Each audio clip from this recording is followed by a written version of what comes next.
What's good guys? For today's video mga busay ay di tayo dadayo ulay din sa may SNL. Ari po yung malapit laang din sa may Big Ben mga busay. At ngayon nga po ang kanilang new arrival ay di tayo makikipagbardagulan din Aba ay nandun na pala si paring BJ. At talagang nandoon na sa may pintuan ng Ukayan. At hasing-hasi ay di syempre at sisipatin na natin mga busay ang mga solid dining sa pathouse ay garne kasi ang aming ginagawang technique para makakuha agad ng mga solid para pag nagdigmaan mamaya ay tayo makadampot agad ng magaganda din kita mo naman at kanya-kanyang sipat ang mga kolektor at mga selektor din ay pagkagarni po kasing arrival ay iba't ibang target ng mga selektor ay kita mo gat nakita ko na ring Solomon na aray ay di isa na yan sa ating prospect mamaya.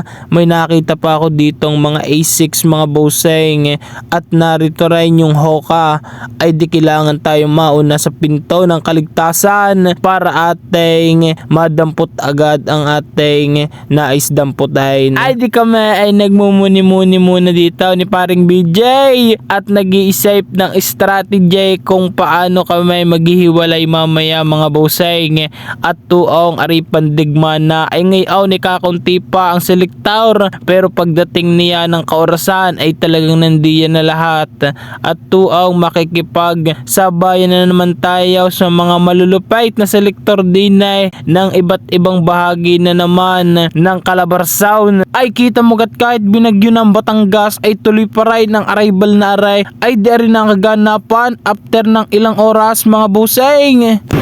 Game na ba? Parang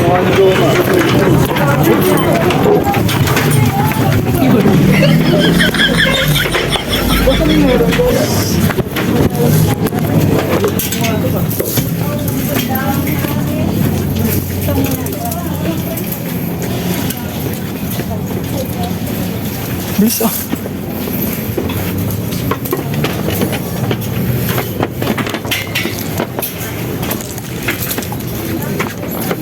Yes po.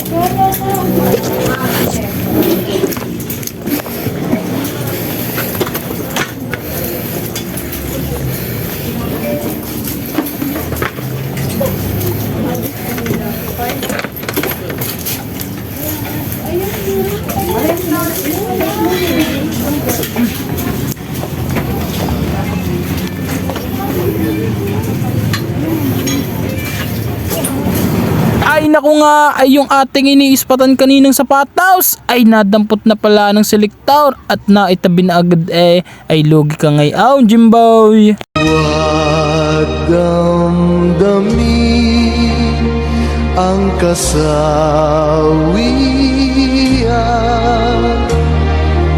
may bukas pa. Ang awa ko kay paring BJ at parang malungkot ngayon sa arrival at walang nadampaut ay napakadami nga namang solid din na brand mga boseng kaso nga lang ay sa condition ay hindi aare for selling mga boseng ay syempre pag tayo magbibinta ay dapat nasa magandang condition din yung sapatos para naman hindi matengga sa atin kung ito'y ating kukunin. Ay dari mga boseng at napansin natin na rin Kobe 8 watt da ay ang price lang din ay 895 ay kailangan nga po aring i-full reglo para ulit magamit. Ay ang kagandahan kasi diyan mga bossing yan yung tinatawag na OG ay wala pa po kasing nare-release na ganyang colorway ngayon kaya ari pagkakaguluhan pag ari ating pinost ay di mga bossing pagka-post nga natin ay di iyaw at binakuda na agad ng ating buyer bali yan inabilis sa atin mga bossing ng 2,800 ay di iyaw ay tubo na agad tayo daon ng ilang minuto pala. Ay ang nakabili po na rin mga buseng ay from Cebu City pa kaya naman atin na ang ipapadala din sa JNT and syempre bago natin ari ipadala mga buseng ay pinakita muna natin yung authenticity ng ating sapatos na binibenta para aware din naman si buseng na legit yung sapatos sapagkat datapwat mga buseng ay pagkadami rin kasing fake na nirelease ng garning colorway. Ay pagkaga naman sa Pilipinas Pinas ay lahat na ay gustong gayanin ay kahit hindi pa na i-release kung minsan sa Nike Store ay kay naman ay sa Cartimar at kung saan saan ay meron na agad ng gayong sapatos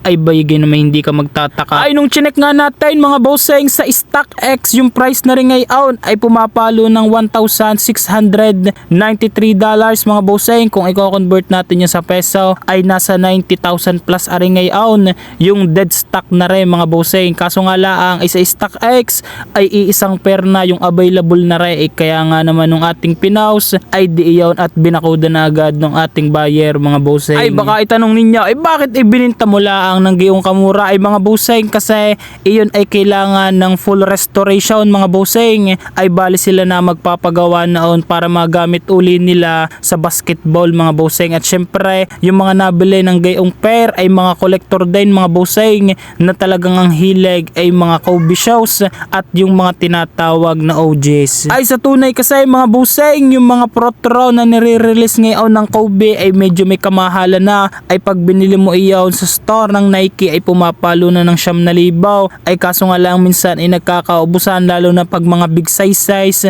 ay di makakabili ka na sa reseller ay pumapalo na agad iyaw ng mga 12 hanggang 40 mil mga bossing kaya naman pagka garning pair na garning kamura ay binabakudan na agad ng ibang mga kolektor ng mga garning pair mga bossing. Ay siya paano po? Hanggang sa susunod na lang ulit mga bossing. Thank you!